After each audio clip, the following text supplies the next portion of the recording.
Bienvenue dans Pour de vrai, le podcast qui explore les faits réels avec une perspective féministe et engagée. Je suis Clémentine, j'adore les histoires vraies et je pense qu'elles sont le reflet du monde qui nous entoure. Dans ce podcast, le premier dimanche de chaque mois, je vous fais donc découvrir une nouvelle histoire vraie. À la fin de chaque épisode, je vous propose mon analyse et un focus sur une thématique en lien avec l'histoire. Bonne écoute!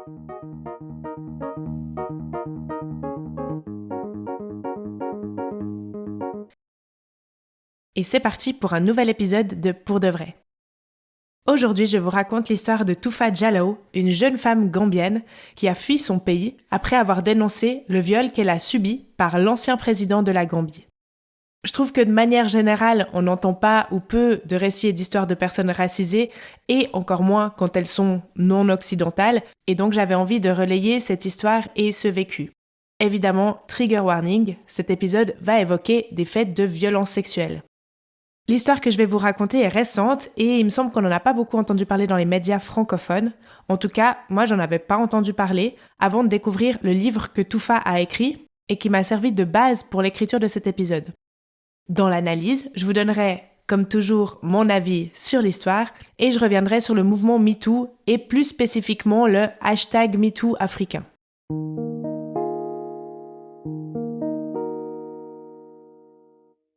Avant de vous raconter l'histoire de Toufa, il me semble important de replacer quelques éléments de contexte sur la Gambie. La Gambie, c'est un tout petit pays, le plus petit pays d'Afrique continentale. Il se trouve en Afrique de l'Ouest et il compte un peu plus de 2 millions d'habitants. La Gambie se trouve enclavée entièrement dans le Sénégal et de part et d'autre du fleuve Gambie. C'est une ancienne colonie anglaise qui a obtenu son indépendance en 1965. C'est un pays pauvre, le salaire moyen est d'environ 85 € par mois. Au niveau de la situation politique, entre 1994 et 2016, la Gambie est gouvernée par le dictateur Yahya Jammeh, qui a pris le pouvoir à la suite d'un coup d'État le 22 juillet 1994. Il mène une politique autoritaire. Il est accusé de violation des droits humains parce qu'il fait systématiquement emprisonner ou voir disparaître tous ses opposants politiques. On peut aussi citer qu'en 2008, il a demandé à toutes les personnes LGBT de quitter le pays. En 2009, il prétend pouvoir soigner le sida avec des plantes et il oblige 9000 personnes séropositives à tester son traitement et donc à ne plus recevoir de vrais soins conventionnels. Évidemment, je pense que c'est pas la peine de le dire, mais son traitement ne fonctionne pas. Et malgré cela, Yahya Jammeh est réélu plusieurs fois puisque son parti domine complètement la vie politique du pays. Durant ses années de pouvoir, il se rapproche de plus en plus de l'islam. Donc il impose l'arabe comme langue officielle du pays en 2014 et à partir de 2015, il fait de l'islam la religion d'État et c'est contraire à la constitution gambienne qui garantit la séparation entre l'État et l'Église. Mais en 2016, à la surprise générale, il perd l'élection présidentielle au profit d'Adama Barrow. Et Adama Barrow annule les lois qui promulguent la République islamique. Depuis, le Haut Commissariat des droits humains de l'ONU a constaté qu'après 22 années de dictature, la Gambie est enfin passée d'un système de non-droit, marqué par des violences massives, à une transition démocratique remarquable et Adama Barrow a d'ailleurs été réélu en 2021.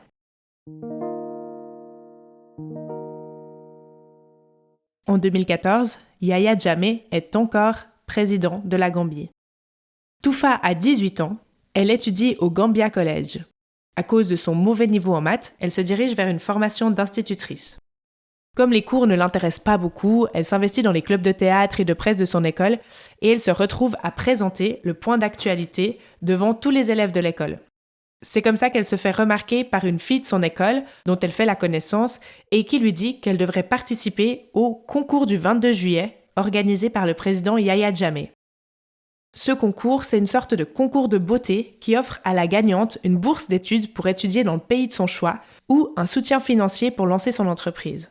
Créé par le dictateur pour, je cite, promouvoir l'autonomie féminine, ce concours s'apparente en fait à une vaste opération de propagande jusque dans le nom du concours, donc concours du 22 juillet, qui célèbre la date du coup d'État de Yahya Jammeh le 22 juillet 1994.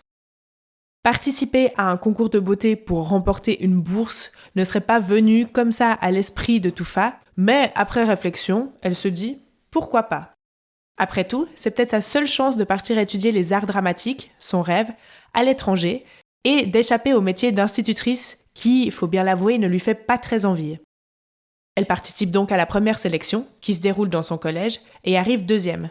Ça suffit à la qualifier pour la finale. En décembre 2014, elle participe donc à la finale qui est retransmise à la télévision. Le dictateur est absent, mais omniprésent dans les discours. Lors de la cérémonie, les candidates défilent en tenue de soirée. Drapée dans une longue robe noire, Toufa défile aux côtés de 21 autres lycéennes sur la scène du Paradise Suite Hotel de Serekunda. Pendant le concours, les candidates doivent aussi répondre à des questions d'ordre général sur la société gambienne. La plupart des questions sont clairement formulées de manière à inviter à un éloge du président et de ses actions. À sa grande surprise, après les délibérations du jury, Toufa est déclarée gagnante du concours. And the winner is A. Jallow from Gambia College. Sa famille, dans le public, l'applaudit à tout rompre en dansant. Elle est couronnée par la précédente gagnante. Elle écrit, à propos de ce moment, « J'ai compris que mon rêve d'étudier en dehors de la Gambie pourrait, à présent, devenir réalité. Surtout, je deviendrais peut-être un modèle pour d'autres filles qui se demandaient si leur talent pouvait leur ouvrir des portes. Tandis que mon regard parcourait la foule sous les applaudissements, l'avenir me semblait plein d'espoir. » Avant d'aller plus loin dans l'histoire, je vais vous parler de Toufa, de sa famille et de l'environnement dans lequel elle grandit. Le vrai nom de Toufa, c'est Fatou A. Jallow. Elle est née en 1996 et c'est la première fille de sa mère, de qui elle est très proche. Sa mère l'a eue très jeune, avant ses 20 ans. Et Toufa, dans son livre, explique que le mariage de ses parents a été arrangé et que son père avait caché à sa mère qu'il était déjà divorcé 2 fois et qu'il avait une autre épouse et des enfants. Il faut avoir à l'esprit qu'en Gambie, la polygamie, c'est un modèle encore présent et que les familles vivent dans des enceintes, en fait des sortes d'appartements qui donnent sur une cour et qu'il peut y avoir plusieurs enceintes d'une même famille qui donnent sur la même cour. Au moment de la naissance de Toufa, dans les années 90, les mutilations génitales féminines sont très fréquentes en Gambie. Selon un rapport, près de 80% de la population féminine serait excisée, mais la mère de Toufa s'est formellement opposée à l'excision de sa fille, et Toufa est très reconnaissante à sa mère de lui avoir évité ça. Petit aparté, l'excision est interdite par la loi en Gambie depuis 2015, mais il semble que cette mutilation soit quand même encore pratiquée. Je reviens au moment de la victoire du concours du 22 juillet. Donc pendant quelques jours après sa victoire, Toufa est sur un petit nuage. Elle savoure sa victoire et elle rêve à sa vie future. Mais assez vite, la réalité la rattrape. Premièrement, elle constate que personne ne semble en mesure de lui dire en quoi consiste, en pratique, la fameuse bourse promise à la gagnante du concours. Même les responsables de l'organisation ne semblent pas au courant. Rapidement, Toufa comprend que cela dépend uniquement de la décision du président Jammeh. En attendant d'en savoir plus, elle reprend sa vie. Elle passe quelques auditions pour des petits rôles en tant qu'actrice. Un jour, on la fait venir en catastrophe au palais présidentiel. Le président doit se voir remettre un prix et veut que la gagnante du concours soit présente. Elle doit porter la robe noire du soir du concours et sa couronne. Dans un premier temps, Toufa refuse d'y aller parce qu'elle est sur un tournage d'un petit film, mais des responsables du département de l'égalité appellent sa mère, font pression sur elle, et finalement la mère de Toufa, un peu effrayée, débarque sur le tournage et elles finissent par se rendre au palais présidentiel. Toufa assiste à la cérémonie avec les 2 dauphines du concours, puis le président Jammeh les rencontre. Donc c'est la première fois que Toufa le rencontre et elle écrit qu'elle est impressionnée à cause de son pouvoir, mais qu'il semble bienveillant et même abordable. Il leur explique qu'en tant que gagnantes du concours, elles vont devenir le centre de l'attention, mais qu'elles ne doivent pas en profiter pour se marier trop vite et devenir femme au foyer. Lors de cette première rencontre, Toufa fait aussi la connaissance de Jimbi, la cousine et assistante personnelle de Yaya, qui lui remet la somme de 50 000 dalassis, donc l'équivalent d'à peu près 1 000 $ US, ce qui représente vraiment beaucoup d'argent en Gambie, puis elle est reconduite chez elle par un chauffeur. Par la suite, une cérémonie officielle de remise des prix est organisée pour les gagnantes du concours. Elle a lieu le 24 décembre et elle est aussi retransmise à la télévision. Le président y fait un discours dans lequel il parle de l'islam et fustige les femmes vénales.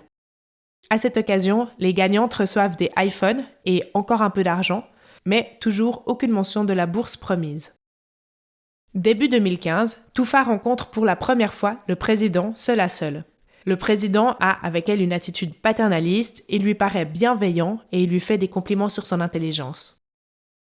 C'est Jimby, la cousine du président, qui s'occupe d'organiser les rencontres.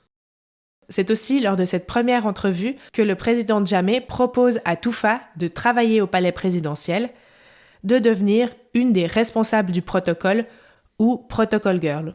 Officiellement, c'est des femmes qui sont chargées de fonctions comme dactylographier des documents ou servir à boire. Je reviendrai plus tard sur leur véritable travail. En tous les cas, Toufa décline la proposition, au motif qu'elle veut poursuivre ses études. Yahya Jammeh lui aurait répondu « Je souhaiterais qu'il y ait plus de filles intelligentes comme toi. » avant de la faire ramener chez elle par un chauffeur. Quelques jours plus tard, la maison de Toufa, qui n'avait pas l'eau courante, est raccordée au réseau par la Compagnie nationale des eaux. Puis, un jour, Jimby débarque chez Toufa pour l'emmener faire du shopping dans le but de redécorer la maison familiale. Elle dit à Toufa que ça fait partie du package des gagnantes du concours, mais aussi que Toufa doit prendre des initiatives et demander ce qu'elle veut. Un soir, alors qu'il a invité Toufa à dîner dans ses appartements privés, le président Jammeh évoque le mariage. Il demande à Toufa si elle y a déjà pensé et lui dit qu'elle aurait intérêt à se marier avec un homme qui subviendrait à tous ses besoins. D'après ce qu'elle raconte dans son livre, Toufa aurait essayé d'esquiver la conversation et de changer de sujet, mais il insiste. Il déclare sur le ton de l'affirmation « Je veux t'épouser. » Toufa pense d'abord qu'il s'agit d'une sorte de test, puisque le président avait dit aux participants du concours de ne pas se laisser distraire par les hommes, de ne pas se marier et de se concentrer sur leurs études. Elle répond alors « Pourquoi ? Vous avez 3 fois mon âge. » Puis, voyant qu'il est sérieux, elle ajoute que si elle ne veut pas se marier, ce n'est pas personnel, pas contre lui, mais qu'elle ne se sent pas prête. À l'issue du dîner, elle est ramenée chez elle, comme les autres fois. Mais à partir de là, Toufa constate qu'une voiture noire la suit régulièrement. Elle est souvent appelée par Jimby et celle-ci lui fait même visiter une maison dans laquelle le président veut l'installer quand elle sera sa femme. Toufa se sent coincée et évite Jimby autant qu'elle peut, mais en tant que gagnante du concours, elle finit par devoir se rendre à une fête religieuse au palais présidentiel. Là, elle est rapidement isolée du reste des convives par Jimby et placée seule dans une pièce séparée. Au bout d'un moment, le président arrive et en entrant, il déclare « Quand je veux une femme, je l'obtiens. Il n'y a pas d'exception. » C'est là qu'ensuite il aurait frappé Toufa avant de lui injecter un produit dans le bras, vraisemblablement un narcotique, et de la violer. Lorsqu'il a terminé, il part en la laissant. Elle explique qu'elle s'évanouit et quand elle revient à elle, elle est ramenée chez elle en voiture par un chauffeur. Toufa ne parle à personne de ce qui lui est arrivé. De toute façon, qui la croirait ? Parler risquerait de lui coûter la vie. Dans les jours qui suivent, Jimby appelle régulièrement Toufa pour qu'elle participe à d'autres événements. Dans son livre, Toufa écrit qu'elle est désormais certaine que si elle se retrouve à nouveau en présence du président, il la violera à nouveau. J'ai compris pour la première fois que ce n'était pas une chose ponctuelle. Il allait continuer à faire ça jusqu'à ce que mon non devienne oui. Elle écrit aussi qu'elle préfère mourir plutôt que de revivre cela. Toufa décide donc d'organiser sa fuite sans en parler à personne. Pour cela, elle doit passer par le Sénégal, puisque la Gambie y est enclavée. Rapidement, elle rassemble un peu d'argent et dit à sa mère qu'elle va au marché. Vêtue d'un large niqab, elle cache sous sa robe ses papiers d'identité. Elle parvient ainsi à semer les agents du président qui la surveillent et réussit à passer au Sénégal. Là, Toufa est aidée par des connaissances qui vivent à l'étranger, mais elle doit se cacher parce qu'elle est recherchée par le régime de Jammeh. Elle finit par se retrouver en contact avec un responsable de l'OIM, l'Organisation internationale des migrations, à qui elle raconte son histoire. Elle explique qu'elle se retrouve un peu démunie quand elle essaye de raconter ce qui lui est arrivé, puisque dans les langues Wolof et Peul, les langues de la région, le mot viol n'existe pas. Après plusieurs interrogatoires et une longue attente stressante, elle obtient finalement un visa qui lui permet d'émigrer vers le Canada avec le statut de personne protégée. Elle prend l'avion pour la première fois de sa vie et débarque donc le 8 août 2015 à Toronto, une ville qu'elle a choisie un peu au hasard. Là, c'est une nouvelle vie qui commence. Elle peut enfin informer sa famille, lui dire où elle est. À Toronto, elle est d'abord logée dans un foyer d'accueil pour migrants. Elle participe à un programme d'insertion et elle est aidée par un assistant social, mais ses conditions de vie ne sont pas faciles. Elle ne sait pas vraiment quoi faire de sa vie. En parallèle, elle apprend qu'en Gambie, la presse la décrit comme une femme vénale et menteuse qui aurait profité de l'argent du président et qui serait partie quand il aurait refusé de lui en donner plus. À cause de ça, elle se tient un peu à l'écart des Gambiens et Gambiennes de la diaspora et elle continue à cacher la vraie raison de son départ. Quelques mois après son arrivée, elle déménage à Vancouver pour y commencer un cursus en travail social. Ses études ne se passent pas comme elle aurait voulu et finalement elle revient à Toronto où elle enchaîne les petits boulots pour s'en sortir. C'est là que, en décembre 2016, l'impensable se produit. Yahya Jammeh est battu dans les urnes. Toufa, qui s'est mobilisé à distance, anonymement via des émissions de radio de la diaspora gambienne, est ravi. Mais, dans un premier temps, Yahya Jammeh refuse de céder le pouvoir. La situation est tendue dans le pays et finalement, il se voit contraint d'abandonner le pouvoir après que les forces armées des pays voisins soient entrées en jeu.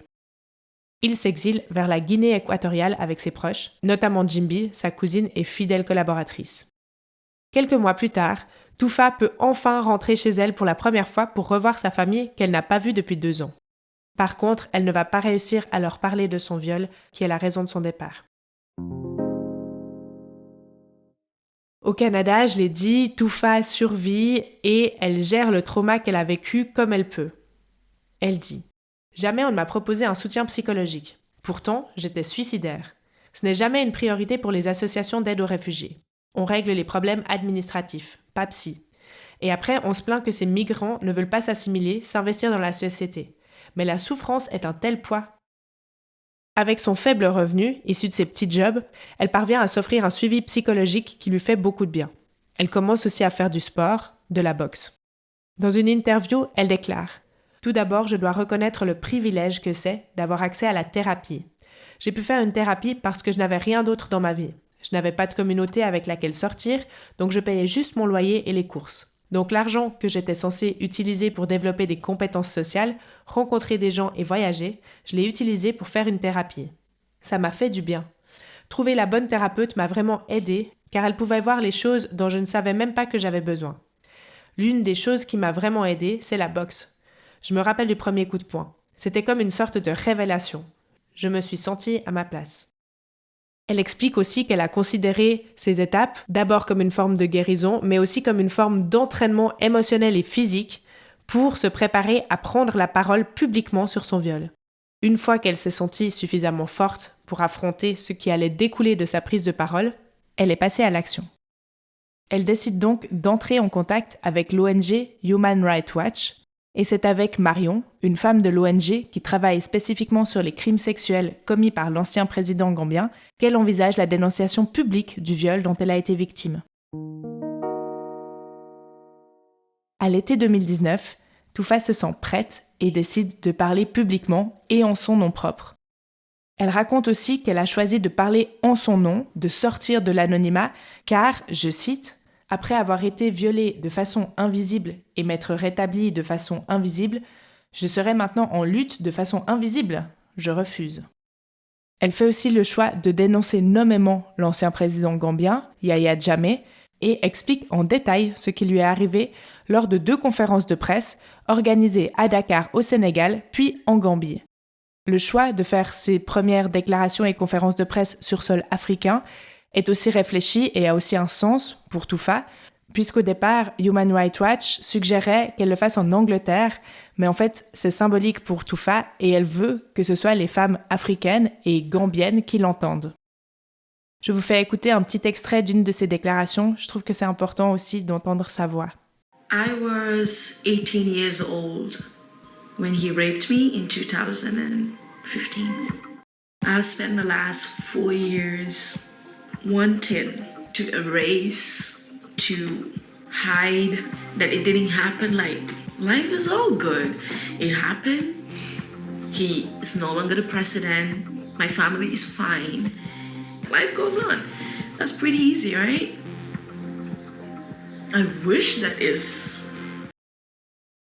Par son témoignage, Toufa met au jour un véritable système de prédation organisée autour de Yahya Jammeh.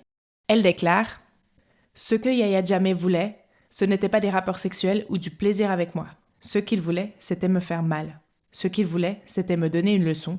Ce qu'il voulait, c'était manifester son ego. » Et par cette prise de parole publique, Toufa prend aussi vraiment le parti de devenir une lanceuse d'alerte, et elle semble être entendue, puisque dès ce moment, un élan de solidarité inédit s'engage, notamment sur les réseaux sociaux, porté par le slogan #IamToufa. La voix de Toufa devient un espoir pour toutes les survivantes de violences sexuelles en Afrique de l'Ouest et à travers le monde, et des centaines de femmes partagent leur histoire et leur vécu avec le hashtag. D'autres femmes gambiennes viennent aussi ajouter leur témoignage à celui de Toufa et témoignent des violences subies par le président, notamment des Protocol Girls. Certaines en avaient déjà parlé publiquement, mais en gardant l'anonymat, et Toufa est la première à le faire à visage découvert. L'ex-président déchu ne s'est jamais exprimé directement sur ces accusations, mais dans une déclaration de 2019 au New York Times, son parti a qualifié les allégations de viol de campagne de diffamation visant à ternir la bonne réputation du légendaire et visionnaire leader de la Gambie. En parlant, Toufa savait bien qu'elle serait traînée dans la boue par les soutiens de Jammeh. D'ailleurs, dans ses prises de parole, Toufa insiste aussi sur la nécessité de préparer les femmes à prendre la parole. En effet, les mouvements comme #MeToo encouragent les femmes à sortir du silence, mais si elles ne sont pas préparées, le système de silenciation qui s'active face aux accusations, la remise en question de la parole, les plaintes en diffamation ou les procédures bâillons peuvent être très dures à vivre. À ce sujet, Toufa déclare « Je tiens énormément à préparer les femmes. Je pense qu'il n'y a rien de mal à demander aux femmes de prendre la parole, mais je pense que les mouvements féministes doivent vraiment préparer les personnes que nous encourageons à s'exprimer. Je veux qu'on construise des soldates qui sont capables de faire face aux répercussions quand elles s'expriment et qui comprennent qu'elles parlent au nom de notre communauté et au sein d'une communauté. Notre mouvement doit comprendre que la stratégie est toujours la même. Nous avons besoin de plus de camaraderie pour préparer les victimes à être suffisamment fortes. Peu importe votre célébrité, votre pauvreté, votre richesse, tant que vous êtes une femme qui s'élève contre un homme puissant, voilà ce qu'il se passe. Nous ne l'acceptons pas. Nous ne faisons que le reconnaître et nous nous y préparons. » Suite à la dénonciation de Yahya Jammeh, Toufa est invitée à participer à la commission Vérité, Réconciliation et Réparation. En fait, cette commission avait déjà été créée en 2018 en Gambie et elle avait pour but de dresser un bilan impartial des atteintes aux droits de l'homme perpétrées pendant les 22 ans du régime de Yahya Jammeh. Donc Toufa est invitée à témoigner du viol qu'elle a subi à la commission Vérité, Réconciliation et Réparation le 31 octobre 2019. Elle y raconte son histoire en détail et elle est interrogée par les experts de la commission. À son témoignage viennent s'ajouter de nombreuses révélations qui émanent de hauts fonctionnaires du service du protocole gambien. On y apprend que certaines institutions étatiques avaient pour mission de mettre en place et de maintenir un système qui permettait à Jammeh d'exploiter sexuellement des jeunes femmes. C'est notamment le cas du service du protocole, qui employait des Protocol Girls, que j'ai rapidement évoqué. Et Jammeh avait d'ailleurs proposé à Toufa un emploi au service du protocole lors d'une de leurs premières rencontres. Les témoignages recueillis lors des audiences de la commission Vérité, Réconciliation et Réparation mettent au jour un mode opératoire bien rodé. On y apprend que Jammeh repérait les filles qui lui plaisaient. Elles étaient ensuite recrutées par le service du protocole en échange d'un salaire. Et officiellement, elles étaient chargées de tâches officielles, telles que la rédaction de documents, le service lors d'événements, mais rapidement arrivaient des cadeaux, des privilèges, puis des viols. Les témoins comparent même les femmes travaillant pour ce service à des esclaves sexuels au service du dictateur. C'est vraiment horrible et il est impossible de connaître exactement le nombre de femmes qui ont été victimes de ce système. Après son témoignage, à propos de la commission Vérité, Réconciliation et Réparation, Toufa a déclaré « Maintenant, on parle ouvertement du viol et j'en suis choquée. Nous sommes passés de l'absence de mots pour décrire quelque chose à en parler ouvertement. Il y a eu beaucoup de conversations, notamment en ligne.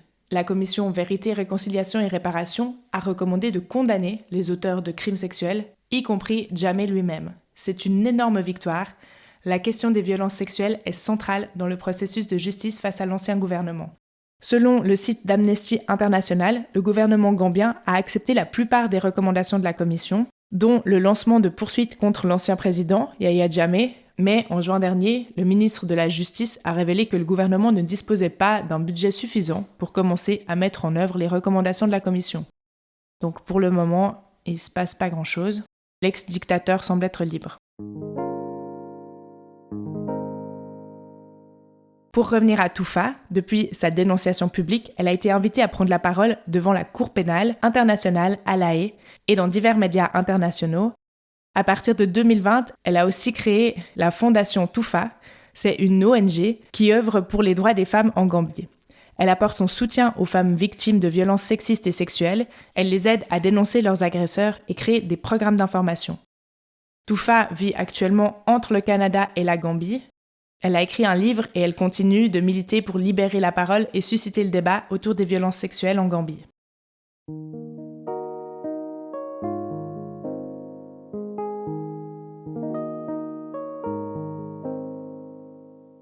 Voilà pour ce qui concerne l'histoire de Toufa, et maintenant, je vais vous donner mon avis et mon analyse. Ce qui me touche particulièrement dans cette histoire, c'est la force et le courage immense de Toufa, son instinct de survivante, c'est elle qui se définit comme survivante, et le fait qu'elle soit partie, seule, à 18 ans, en refusant de se soumettre aux volontés d'un homme tout-puissant. Je rappelle que c'est quand même le dictateur de son pays, au pouvoir depuis avant sa naissance.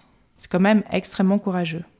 Je voulais aussi souligner, même si c'est pas sur ça que j'ai insisté, que cette histoire est aussi un parcours de migration et elle montre bien la difficulté, en tant que migrante, seule, de se construire une vie.